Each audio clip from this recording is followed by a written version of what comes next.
So today is the chapter investment appraisal. So investment appraisal भनेको चाहिँ के भन्दाखेरि एप्रेजको मिनिङ जज और estimate how much it's worth, कति चाहिँ छ लगानी गर्न हैन, लगानी गर्न लायक छ कि छैन भनेर एप्रेज गर्नुलाई नै इन्भेस्टमेन्ट एप्रेजल भन्छ। एप्रेज भनेको नै जज गर्नु हो क्या हैन, कति चाहिँ वर्थ छ, कति लायक छ यो इन्भेस्टमेन्ट किन्नको लागि, यदि लायक छ भने किन्नु पर्यो, छैन भने नकिन्नु पर्यो। So that's it, investment appraisal simply. When a business spends on new non-current asset is known as asset expenditure. Okay, asset expenditure, we all know that. Many investment projects includes replacement of asset, cost reduction schemes, new projects, products expansion. Okay, investment project also is the replacement of asset, new product, cost reduction schemes, product expansion, expense item. So expense items are expenditure incurred purchase of asset acquired for conversion into cash. So यसले चाहिँ एक्सपेन्सेसमा चाहिँ के पर्छ भन्ने भन्छ। अब रिसेलका लागि किनेको बुट्सहरू एक्सपेन्स भयो, अब सेलिङ डिस्ट्रिब्युसनहरू अनि अपरेटिङ एक्सपेन्सेसहरू भयो, एडमिनिस्ट्रेटिभ एक्सपेन्सेस भयो, maintenance of NCA for current हैन, maintenance of NCA to maintain current level of income भयो भने चाहिँ त्यो एक्सपेन्सेस भयो। अब एक्सपान्सन हैन, upgrade of NCA to earn more than it is earning now भयो भने चाहिँ त्यो अर्निङ क्यापेसिटी इन्क्रिज भयो भने चाहिँ त्यो चाहिँ एसेट एक्सपेन्डिचर भयो। यो चाहिँ अहिले एक्सपेन्स हो, ठिक छ। Asset acquisition of NCA asset item. Appraisal method, how much does it worth to invest check method है त। एप्रेजल मेथड भनेको चाहिँ अब इन्भेस्ट गर्न लायक छ कि छैन भनेर चेक गर्ने मेथड अरे। There are 3 ways to appraise. Okay, the payback period, net NPV and internal rate of return. यी 3टा वेज है एप्रेजल मेथडको, 3टा वेज। पेब्याक मेथड, पेब्याक पिरियडमा पनि डिस्काउन्टेड पेब्याक र नन डिस्काउन्टेड पेब्याक भन्ने हुन्छ, but we use discounted payback period because it is more reliable and more reliable भनौँ। अनि त्यही हो, अनि रियल वर्डसँग मोर कन्भिनियन्ट छ। So all 3 methods are consider time value of money. Assuming that discounted payback method is used, they are known as discounted cash flow techniques. So यिनीहरू सबैले चाहिँ time value of money. Okay, time value of money भनेको चाहिँ पैसाको value चाहिँ अहिले जति छ त्यो चाहिँ फ्युचरको भन्दा धेरै छ क्या। Okay, time value of money because of interest inflation, यो अहिले फेरि आउँछु म। They are known as discounted cash flow. Okay, अनिखेर यो डिस्काउन्टिङ मेथड र डिस्काउन्टिङ फ्याक्टर हामीले युज गऱ्यो भने चाहिँ त्यसलाई चाहिँ हामीले डिस्काउन्टिङ क्यास फ्लो टेक्निक भनेर भन्छौँ होइन।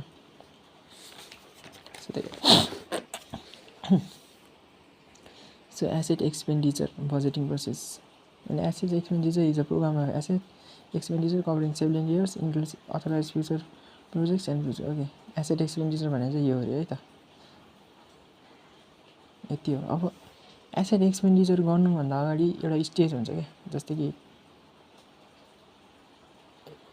Before spending asset it is necessary to consider investment appraisal. Asset एक्सपेन्डिचरको स्टेज भनेको एसेट किन्नुभन्दा अगाडि अब जस्तो कि अब बजेट हाल्नु भयो, we need to make the budget for the asset होइन। But and the another stage like that होइन, similar to stage like that is to appraise the investment, that is to check the worth of the investment. Is it worth to invest or not? Does it has a good return or not? हैन, त्यसलाई नै appraisal भन्छ। So appraisal has the following feature. अब एप्रेजलमा के गर्छ, statement of future cost and benefit of the project. Future cost भनेको चाहिँ त्यही हो, बजेट क्या। अब कति वर्ष फ्युचरमा कति पैसा जान्छ त if we spend, if you want to buy that asset होइन। फ्युचर कस्ट भनेको त्यही हो, फ्युचरमा जान्छ नि त त्यो कस्ट, फ्युचरमा हुने कस्टलाई नै फ्युचर कस्ट भन्छ। सो त्यो एसेट किन्नु पऱ्यो भने चाहिँ हाम्रो कति पैसा जान्छ त्यसलाई नै फ्युचर कस्ट र पर्चेस कस्ट भन्दा नि हुन्छ होइन। एन्ड बेनिफिट ओभर, अनि यसले चाहिँ कति रिटर्न दिन्छ त होइन, त्यसलाई नै बेनिफिट ओभर। अनि एसेट अनि कतिसम्म चाहिँ रिटर्न दिनसक्छ होइन, कहिलेसम्म दिनसक्छ, benefit over the project life कहिलेसम्म देला र कति देला त, यो चाहिँ expected return. Okay, the asset expenditure budgeting process consists of, okay, the asset expenditure budgeting process consists of number of stages. So हामीले यही भनिहाल्यो, one of the stage is investment appraisal. पहिला चाहिँ forecasted asset expenditure requirement, identify suitable project, average potential project, select and appropriate the best alternate, make asset expenditure. अब यहाँ गएपछि मात्रै हामीले asset expenditure गर्छौँ. अझ यो asset expenditure गर्ने बित्तिकै सकिन्न. अब फेरि यसलाई कम्पेयर गर्नुभयो एक्चुअल र plan actual and plan spending, investigate deviation and monitor benefit from project over time. Okay, त्यो यो भनेको कन्ट्रोलिङ भयो. So cash flow used for investment appraisal.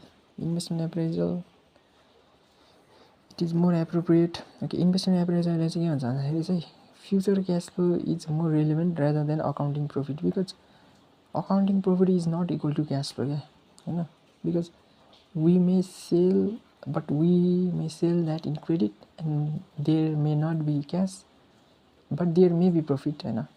भनेपछि cash flow is more relevant than profit, किनभने profit भनेको त it does not exist क्या भनौँ न.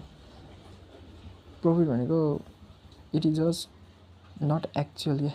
actual भनेको चाहिँ cash flow मात्रै हुन्छ. So त्यही हो. अब when appraising a possible investment, it is necessary to use the actual cash flow in and out of the business rather than probably हाम्रो.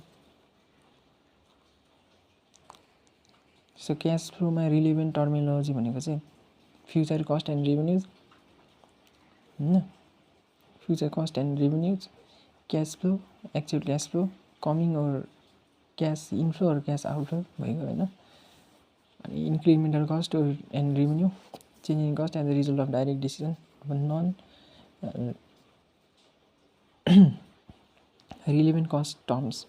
Differential cost, the difference between total cost and revenue. Opportunity cost, the cost of taking one decision by not taking the another investigating.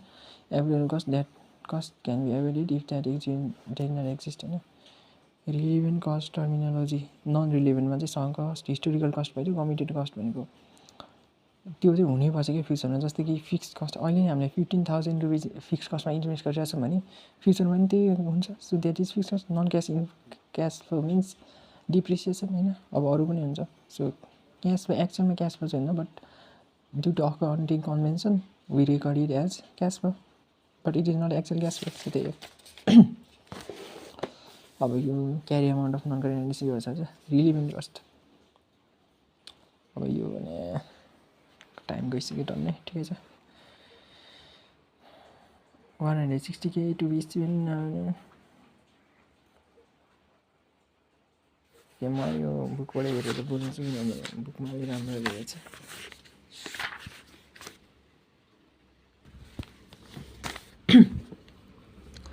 So यहाँ के भनेको छ भन्दाखेरि चाहिँ यहाँ चाहिँ budget छुट्याएको छ कि फिक्स एसेटको लागि बजेट चाहिँ 1,60,000 रे. अनि स्टडी क्यारी भयो इन्भेस्टमेन्ट एप्रेजलको लागि 15,000. भनेपछि already happen. This is sunk cost, this is not relevant cost. अनि त्यसपछि चाहिँ प्रफिट चाहिँ 8,000. Profit is also not relevant. Cash flow is relevant but profit is not relevant. Therefore we don't consider this. Annual depreciation भनेको non cash flow, that is not relevant. So we don't consider this. So 25,000 for existing fixed cost of the company. So this is fixed cost. This is also not relevant. So the only relevant cost is 1,60,000. This is only there. The time value of money. Yeah, no discounting factor. So money received today is worth more than same sum received in future. That is, it has time value. त्यसैले समयको पैसालाई value हुन्छ, किनभने आज त्यही पैसा धेरै मूल्यवान हुन्छ न कि भविष्यमा पाउने त्यही पैसा भन्दा, होइन. अब किन भन्दाखेरि चाहिँ कस्ट अफ फाइनेन्स. अब आज हामीसँग त्यो पैसा थियो भने हामीले लोनहरू तिरेर हाम्रो इन्ट्रेस्ट घटाउन सक्थ्यौँ, होइन. या फेरि इन्भेस्टमेन्ट अपर्च्युनिटी, आज हामीसँग त्यो पैसा थियो भने हामी अरू ठाउँमा इन्भेस्ट गरेर इन्ट्रेस्ट कमाउन सक्थ्यौँ. अर्को भनेको इन्फ्लेसनले गर्दा, होइन, due to general rise in the prices of goods and services. अब रिस्क, होइन. त्यसैले अब यही भइगयो.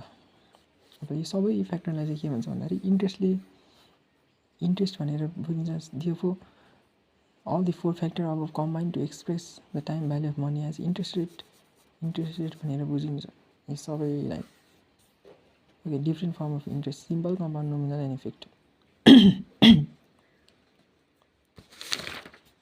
सो सिम्पल इन्ट्रेस्ट भनेको चाहिँ future value considering the simple interest भनेपछि initial investment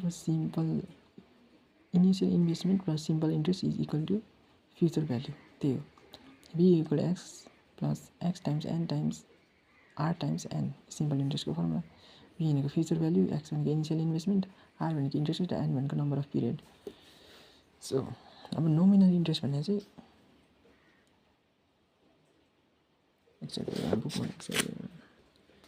so nominal interest रेटको चाहिँ अब यही हो मैले अलि बुझेको छैन नोमिनल इन्ट्रेस्ट भन्ने चाहिँ just simple rate simple interest only भनेर बुझ्दा नि हुन्छ फ्युचर भ्याल्यु होइन कि सिम्पल इन्ट्रेस्ट मात्रै किनकि सिम्पल इन्ट्रेस्ट भने त फ्युचर भ्याल्यु पनि कन्सिडर हुन्छ कन्टेन गर्छ नोमिनल इन्ट्रेस्ट भने चाहिँ only simple interest effective interest rate भनेको चाहिँ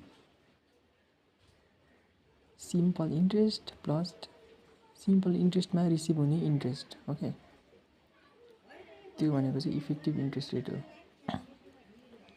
सो इफेक्टिभ इन्ट्रेस्ट रेट भनेको चाहिँ आरले दिनुभएको छ r equal 1 plus i by n to the power n minus 1 effective interest rate यो भने चाहिँ रेट मात्रै हो क्या ओन्ली रेट है इफेक्टिभ इन्ट्रेस्ट रेट भनेको only rate for an example 10% nominal rate छ होइन अब यसलाई मन्थली कम्पाउन्ड गऱ्यो भने अब 10%मा हामीले मन्थली इन्ट्रेस्ट रिसिभ गऱ्यो भने इन्ट्रेस्टमा नि इन्ट्रेस्ट रिसिभ गऱ्यो भने चाहिँ कति हुन्छ भन्दाखेरि चाहिँ 10.47% रिसिभ गर्नु र कम्पाउन्डेड मन्थली 10% युज रिसिभ गर्नु बराबर हो सो इफेक्टिभ इन्ट्रेस्ट रेट भनेको चाहिँ कम्पाउन्डेड इन्ट्रेस्ट रेटको रेट मात्रै भयो मतलब कि कम्पाउन्डेड इन्ट्रेस्ट रेटमा चाहिँ अब हामीले कम्पाउन्डेड इन्ट्रेस्ट भनेर पढ्दाखेरि चाहिँ बोथ फ्युचर भ्यालु कन्सिडर हुन्छ नि त सो कम्पाउन्डेड इन्ट्रेस्ट रेटमा चाहिँ फ्युचर भ्यालु भनेको के हो initial investment plus interest simple interest rate plus simple इन्ट्रेस्टको पनि इन्ट्रेस्ट होइन त्यो भयो तर नोमिनल इफेक्टिभ इन्ट्रेस्ट रेट भनेको चाहिँ ओन्ली इन्ट्रेस्टमा इन्ट्रेस्ट रिसिभ भयो भने इन्ट्रेस्ट रेट पर्सेन्ट मात्रै हो क्या यहाँ 10.4% होइन अनि नोमिनल इन्ट्रेस्ट रेट भनेको सिम्पल इन्ट्रेस्टको इन्ट्रेस्ट मात्रै जस्तो कि सिम्पल इन्ट्रेस्टमा त फ्युचर भ्याल्यु नै हुन्छ initial investment plus simple interest गऱ्यो भने फ्युचर भ्याल्यु आउँछ त्यो हो यति हो बुझ्नुपर्ने कुरा यो सिम्पल इन्ट्रेस्ट भनेको initial investment plus simple interest nominal interest भनेको सिम्पल इन्ट्रेस्टको रेट मात्रै हो इफेक्टिभ इन्ट्रेस्ट रेट भनेको सिम्पल इन्ट्रेस्ट रेटमा प्लस इन्ट्रेस्ट रेट थपेर आयो भने चाहिँ नोमिनल इफेक्टिभ इन्ट्रेस्ट रेट भयो कम्पाउन्डिङ इन्ट्रेस्ट रेट भनेको चाहिँ अब नोमिनल इफेक्टिभ इन्ट्रेस्ट रेट भनेको चाहिँ युजली जेनरली कुरा गर्दाखेरि चाहिँ मन्थमा हुन्छ या फिर इयरभन्दा कममा हुन्छ कम्पाउन्डिङ इन्ट्रेस्ट रेट चाहिँ इयरभन्दा बढीमा हुन्छ सो कम्पाउन्डिङ इन्ट्रेस्ट रेट भनेको चाहिँ इनिसियल इन्भेस्टमेन्ट प्लस सिम्पल इन्ट्रेस्टमा रिसिभ हुने प्लस इन्ट्रेस्ट त्यही भएर कम्पाउन्ड गर्दै जाने सो अब हामी डिस्काउन्टिङमा पुग्यौँ अब यो कम्पाउन्डिङको अपोजिट भनेको डिस्काउन्टिङ हो कम्पाउन्डिङले के गर्छ भन्दाखेरि चाहिँ अहिलेको भ्याल्यु चाहिँ फ्युचरमा कन्भर्ट गर्छ भने डिस्काउन्टिङले चाहिँ फ्युचरको भ्याल्यु चाहिँ अहिले कन्भर्ट गर्छ सो डिस्काउन्टिङ भनेको चाहिँ फ्युचरको भ्याल्यु 100 छ भने अहिलेको त्यो डिस्काउन्टिङ फ्याक्टर कन्सिडर गर्दाखेरि अहिले त्यो भ्याल्यु कम हुन्छ किनभने अहिलेको भ्याल्यु मोर वर्थ हुन्छ फ्युचरको भ्याल्युभन्दा किनभने हामीले अगाडि गरेको छौँ due to inflation cost of finance or investment होइन त्यो इन्भेस्टमेन्टबाट रिसिभ गर्ने इन्ट्रेस्टको कारणले गर्दाखेरि सो त्यही हो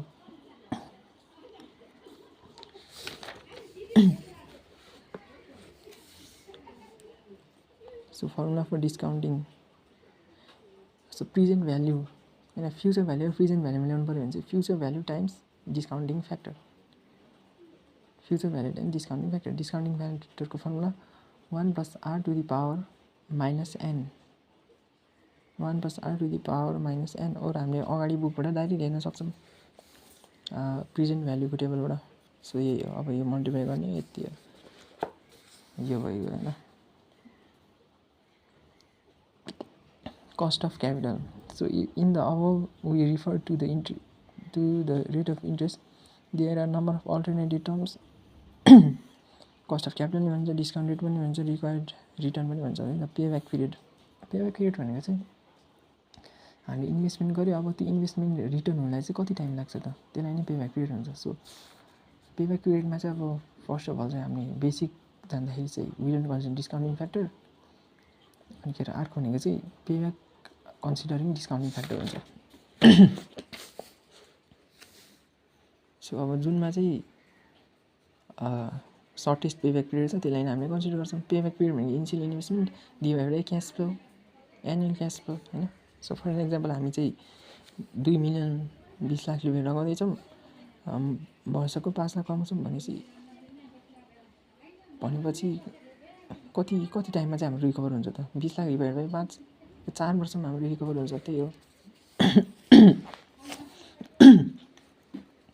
यो भयो इभन क्यास फ्लो, किनभने वर्षको 5 लाख रुपियाँ आयो। अब यहाँनिर अनइभन क्यास फ्लो छ होइन। अब यहाँ हेर्नु, इयर 1मा 2 लाख, इयर 2मा 1,50,000, इयर 3मा 100, इयर 4मा 100, इयर 5मा 100। सो अब यसमा चाहिँ कसरी थाहा पाउने भन्दाखेरि चाहिँ अब यहाँनिर दुईवटा प्रोजेक्ट कम्पेयर गर भनेर त्यहाँ छ। क्युमुलेटिभ क्यास फ्लो कन्सिडर गर्नुपर्छ यसमा चाहिँ।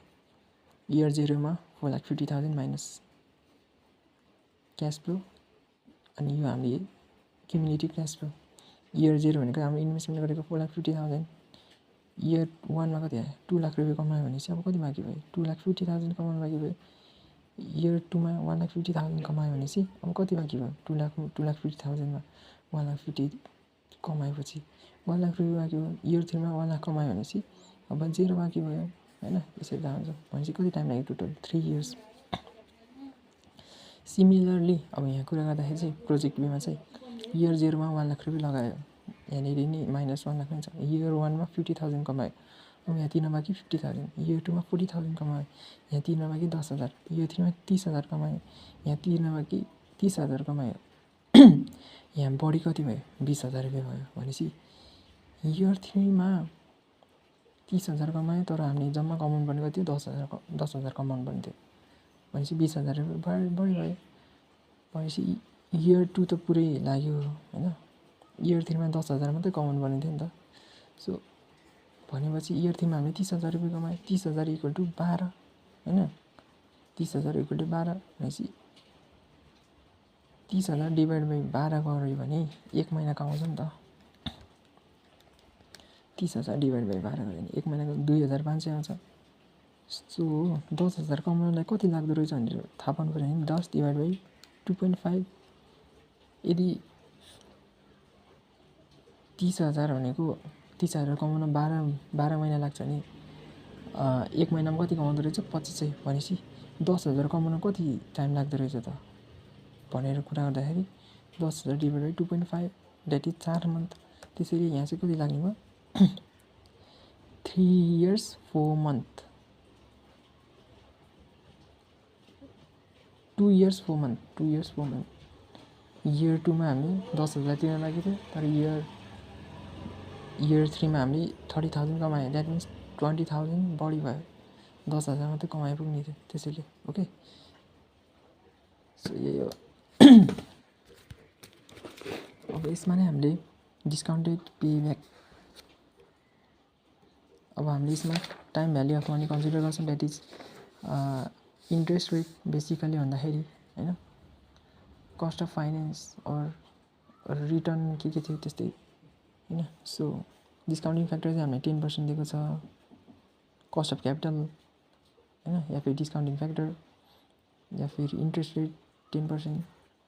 अब हामीले कन्सिडर गर्नु पऱ्यो, अब डिस्काउन्टिङ फ्याक्टर 10% 1 इयरमा कति हुँदो रहेछ 0.909। अब यसले चाहिँ हामीले क्यास फ्लोलाई मल्टिप्लाई गर्ने, क्यास फ्लो कति छ 2 लाख छ इयर 1मा भनेपछि प्रेजेन्ट भ्याल्यु कति भयो 1,81,800 भनेपछि अब 4,50,000 1,81,800 माइनस गऱ्यो भने 2,68,200 तिर्न बाँकी भयो। सिमिलरली यहाँनिर के हुन्छ डिस्काउन्टिङ फ्याक्टर 10 इयर 2 मा कति हुन्छ 0.826 सो यसले चाहिँ हाम्रो अब क्यास फ्लोमा मल्टिप्लाई गर्नु पऱ्यो प्रेजेन्ट भ्यालुमा कन्भर्ट हुन्छ अब तिरमा के कति छ 2,68,200 अब 1,23,900 डिडक्ट गऱ्यो भने 1,44,300 आयो सिमिलरली डिस्काउन्टिङ फ्याक्टर 10 इयर 3 मा पेब्याक पिरियड एन्ड इयर 3 मा 0.751 हुँदो रहेछ अब हाम्रो क्यास फ्लो कति छ 1 लाख छ भनेपछि 0.751 टाइम्स 1 लाख गऱ्यो भने 75.1 75,100 सो हाम्रो तिनमा कि 1,44,300 माइनस 75,100 चाहिँ हामीले कमायो भने 69,200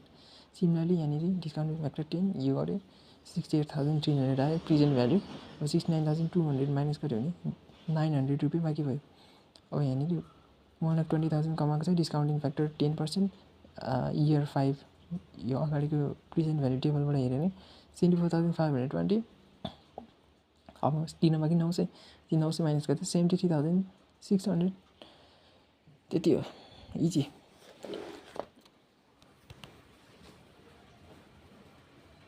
यो सब हामी एनपिबीमा आइसक्यौँ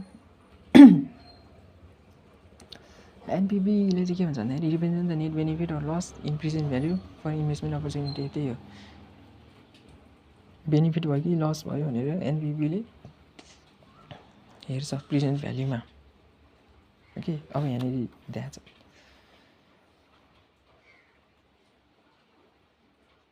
एनपिबी at the rate of discounting factor 12% भयो भने चाहिँ -97 रे at the rate of 10% discounting factor भयो भने चाहिँ 0% रे at the rate of 8% NPV चाहिँ कति 108 हुँदो रहेछ प्लस यही हो अब यहाँ अर्कोमा बुझ्दाखेरि चाहिँ funds were borrowed as 12% rate the interest investor would be -97 अब त्यही 10% भयो भने ब्रेक इभनमा हुन्थ्यो अब 8% हो भने 108 रुपियाँ चाहिँ बेनिफिट हुन्थ्यो यो अब एनपिबी निकाल्ने भनेको चाहिँ त्यो डिस्काउन्टिङ फ्याक्टर कन्सिडर गर्नु पऱ्यो हामीले प्रोजेक्टको मात्रै कुरा गरौँ सो 450 200 क्यास फ्लो अब प्रेजेन्ट भ्यालुमा 182 150 क्यास फ्लो प्रेजेन्ट भ्यालुमा 124 अब यो सबै गऱ्यो होइन 5 वर्षको लागिसम्म रहेछ इन्भेस्टमेन्ट 5 वर्षको लागि भनेपछि एकछिन है 1 लाख होइन र सो यो 100 हुनु पनि 120 चाहिँ केही छैन क्वेसन मिस्टेक हो ठिकै छ अब हामीले डिस्काउन्टिङ फ्याक्टरले मल्टिप्लाई गऱ्यौँ क्यास फ्लोलाई इन्क्रिजिङ भ्याल्युमा कन्भर्ट गऱ्यौँ अनि एनपिबी कति आयो 74,000 द्याट इज यो प्रेजेन्ट भ्याल्यु सबै एड गरेर होइन इन्भेस्टमेन्टसँग माइनस गऱ्यो भने चाहिँ 74,000 चाहिँ प्लसमा आउँदो रहेछ क्या यसलाई नै एनपिबी भन्छ भनेपछि बेनिफिट भयो नि त त्यसैले यो प्रोजेक्ट चाहिँ एक्सेप्ट गर्नु पऱ्यो त्यही हो सजिलो छ इन्टरनल रेट अफ रिटर्न भनेको चाहिँ बेसिकली ब्रेक इभनमा लाने हो क्या सो एउटा गर्ने बित्तिकै थाहा हुन्छ अब आइआरआरको फर्मुला चाहिँ याद हुनु पऱ्यो आइआरएल plus N1 divided by N2 minus NH के हो NL divided by NL minus NH times H minus L अब L भनेको low rate of interest high rate of interest NPV at low rate of interest NPV at high rate of interest ठिकै छ यसको लागि internal rate of निकल interest 9 ठिकै छ project दिएको छ project day cash flow same अघिकै हो है अघिकै हो पहिला सुरु चाहिँ हामीले के निकाल्नु पऱ्यो भन्दाखेरि चाहिँ यहाँनिर चाहिँ हाम्रो चाहिँ एनपिबी एट 10% चाहिँ 73,620 आयो अरे भनेको यो चाहिँ बेनिफिट यति आयो अरे 10% हुँदाखेरि चाहिँ होइन बेनिफिट यति आयो अरे यो सबै पहिला सुरु हामीले के गरौँ भन्दाखेरि चाहिँ नेट क्यास फ्लोलाई डिस्काउन्टिङ फ्याक्टरसँग मल्टिप्लाई गऱ्यौँ र यहाँनिर अहिलेको डिस्काउन्टिङ फ्याक्टर आएको थियो होइन हो यो गऱ्यौँ अनि यहाँ बेनिफिट कति आएको छ 74,000 आएको छैन हो त्यही हो क्या यहाँ अलिकति पोइन्टहरूले गरेर मिस्टेक भएन अनि यो सबै एड गऱ्यौँ प्रेजेन्ट भ्यालुले अनि यो इन्भेस्टमेन्टसँग माइनस गऱ्यौँ 74,000 प्रफिट आयो यो सिधै हो 74,000 अब त्यही डिस्काउन्टिङ फ्याक्टर 20% एजुम गर्दाखेरि चाहिँ वी हेभ -25,000 क्या -25,000 लसमा आयो अरे एनपिबी चाहिँ लसमा आयो अरे एनपिबी कसरी निकाल्यो भन्दाखेरि चाहिँ initial investment minus present value of cash फ्लोलाई प्रेजेन्ट भ्याल्युमा क्यालकुलेट गरेर total present value of cash flow minus investment होइन इनिसियल इन्भेस्टमेन्ट गर्दाखेरि -25,000 आयो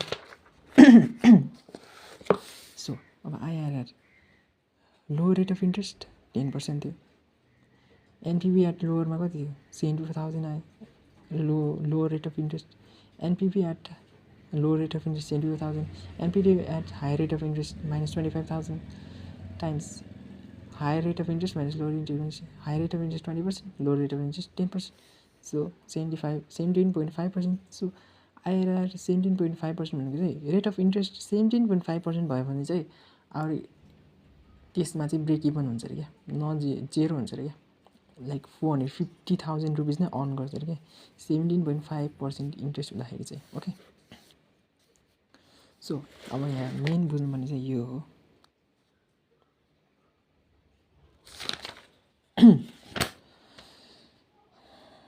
सो यहाँ चाहिँ दुईवटा इन्भेस्टमेन्ट दिएछ, discount rate at the rate of 10% और कस्ट अफ फाइनेन्स 10% हुँदाखेरि चाहिँ 4400, कस्ट अफ फाइनेन्स और डिस्काउन्ट रेट 20% हुँदाखेरि चाहिँ -31,000, एनपिभी चाहिँ -31,000 आउँछ at the rate of 20%, NPV 4400 at the rate of 10%।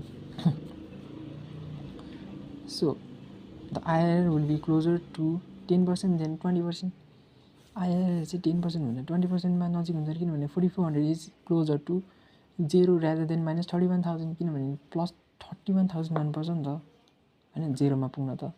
अब त्यसलाई नै बरु -4400 गऱ्यो भने त चाँडै नै जेरोमा पुगिन्छ। त्यही भएर IRR is closer to 10% rather than 20% because IRR 10% is equal to +4400। त्यही हो। अब we can estimate IRR. So total difference कति छ 31,000 + 4400 होइन, यो इन्ट्रेस्ट रेटको डिफ्रेन्स 35,400।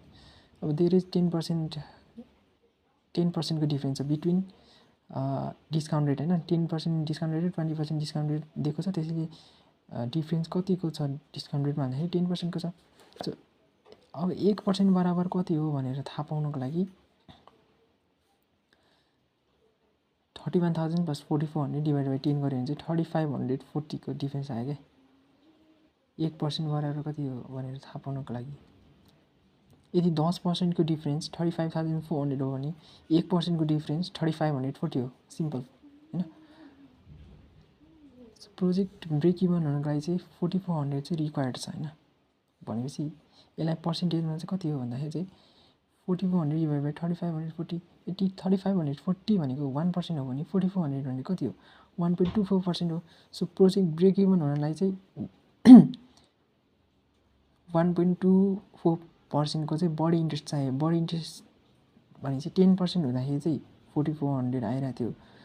अब 11.24% भयो भने चाहिँ हामीले अलि बढी इन्ट्रेस्ट तिर्नुपर्छ नि त होइन। त्यसैले अनि 11.24% भनेको चाहिँ 4400 हो, किनभने 1% भनेको 3540 हो भने 4400 भनेको 1.24% हो र 10% हुँदाखेरि हाम्रो चाहिँ इन्कम चाहिँ 4400 भइरहेको थियो। त्यसैले अब 1.24%ले बढायो भने चाहिँ जेरो हुन्छ। त्यसैले IRR can be estimated as 10 + 1.24% equals 11.24%। अब यसलाई अर्को हिसाबले गर्ने हो भने चाहिँ अब 1% भनेको 3540 हो भनेपछि -31,000 भनेको कति हो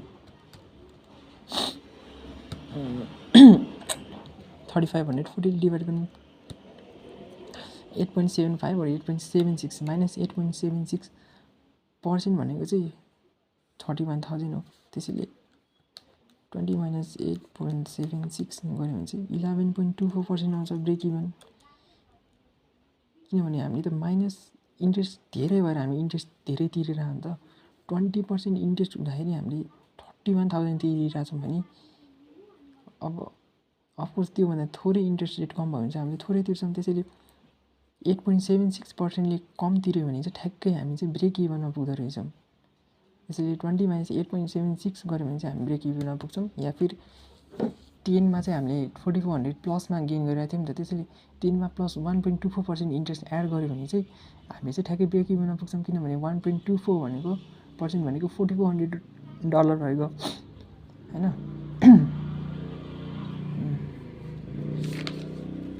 यति हो।